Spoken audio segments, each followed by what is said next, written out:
Hello, guys, and welcome back to this new episode. Today, we are going to talk about Jainism, which is this doctrine that has properly formulated in the 6th century.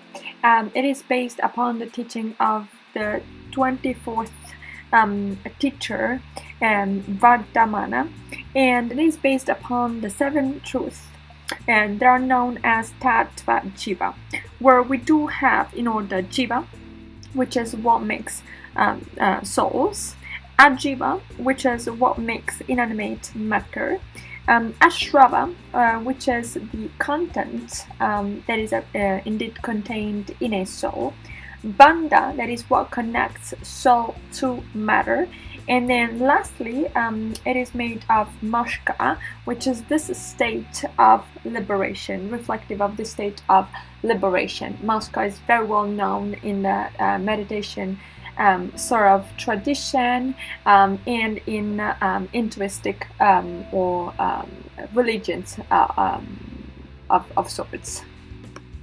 According to Jainists,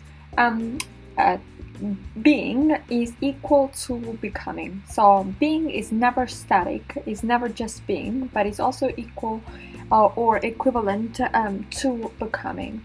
And in order to become, being has to be incarnated in a body. The body represents the very means for becoming, but at the same time, body is also the obstacle to knowledge. Let's understand why that is. Now, the reason would be that Jainists consider soul as human, and so emotions attach to the soul. Specifically, joy and pain attached to the soul, and also through the body we have a manifestation of different cycles of existences, right? And so this is important because, first of all, every stage lasts decades, even thousands of decades, and second of all, through the body then and for the manifestation of one's being, then will have the influence of karma that will determine one's destiny or one's spiritual progress. Since the body though is the trap, right, in order to achieve moksha, a series of practices are necessary. One of them involves mutilation of flesh, right, with different ascetical practices that we understand be very common among different forms of mysticism. Then also alteration of the sleep-wake rhythm, sleep-wake cycle is also very important, and food, the intake is rationed. Also about food, they only eat in a way that is they could be described as vegetarian. And here we do see the swastika, which is the symbol for Jainists. And they think that the 4 branches represent life, the 4 types of life, that is divine, human, animal, and infernal, whereas the 3 dots would represent right fate, right knowledge, and right practice. Now, particularly interesting in this scenario is their epistemology. In particular, they believe something about being that is very peculiar. They think it's almost Parmenidean, in other words, because they believe that being is and non is, but also that it is and is indeterminable, that non is and is indeterminable, and then is and non is and is also indeterminable. To understand this type of perspective, which is very philosophical, we have to examine the story of the blind people who touched an elephant. So they were blind indeed, right? So whoever touched the belly understood the elephant to be a big wall. Who touched its tail understood it to be a rope. Who touched the fang understood that to be the spear, or a spear rather. Whoever touched the paw understood that that was a trunk of a palm tree. Whoever touched the tusk thought that that was a serpent, and whoever touched its ear understood that to be a fan. One of those fans that women sometimes use when it's too hot.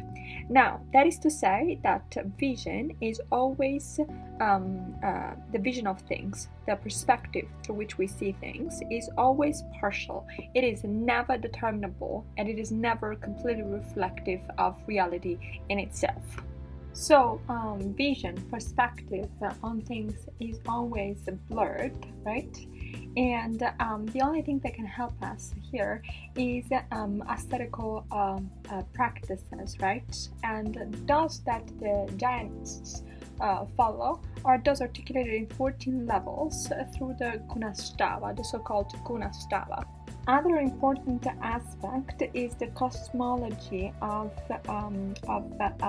Jainists, and in particular, they believe they inhabit this cosmological world that is called Purusa, which has also a very weird shape. But anyway, men are in this varsa called Bhavata, nearby the mountain named Peru.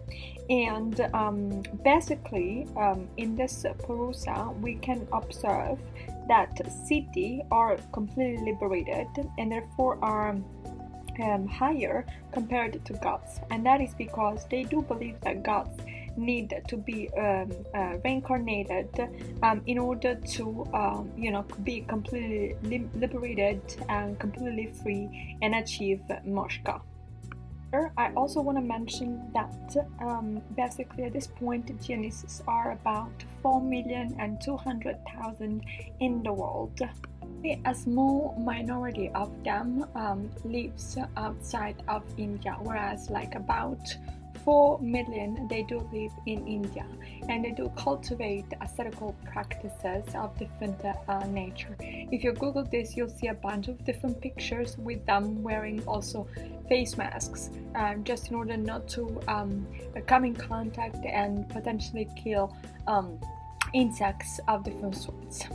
Now, though, with this being said, guys, it's very important for me to say that this is it. Let me know what you think. So don't forget to comment below and write down your thoughts and what you guys think of Jainism or Jainism, and if you have ever heard about it, let me know. Don't also forget to like the video if you like the video, subscribe to the channel, hit the notification bell so that you can receive every new video uploaded. With that being said, thank you so much. I'll see you next time. Bye.